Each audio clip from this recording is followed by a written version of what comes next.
अगं नाही होते तिकीट कन्फर्म, मी विचारलं. 3 महिने आधी तिकीट काढले म्हणून कन्फर्म झाले होते ना. अरे कोकण बाप्पा गणपती तुला कळतंय का किती धमाल करणार होत आपण तिथे ते. मला माहिती, मी बोलले टीसीशी, ते म्हणाले नाही होऊ शकत असं लास्ट मिनिट. अरे नोकरी वर्षभर करशील बाप्पा, एकदा येतो वर्षातून, कळतंय का तुला. या वर्षी पण माझं बाप्पा आणि माझं कोकण दोन्ही मिस होणार. एक्सक्यूज मी, म्हणजे असं डायरेक्ट येऊन विचारणं योग्य नाहीये, पण माझ्याकडे एक एक्स्ट्रा तिकीट होतं. कोकणात चाललाय? हो, कोकणातलंच तिकीट आहे आणि हे कन्फर्म आहे. थँक्यू.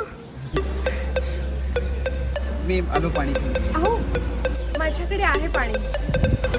बरं मग मी वाटेत खायला स्नॅक्स घेऊन येतो. आहे चिवडा चिप्स सगळं आणलंय. बॅगमध्ये एवढं सगळं कॅरी करताय, मग राहिलंय काय? बाप्पाचं दर्शन. पण या तिकिटामुळे आता तेही होईल.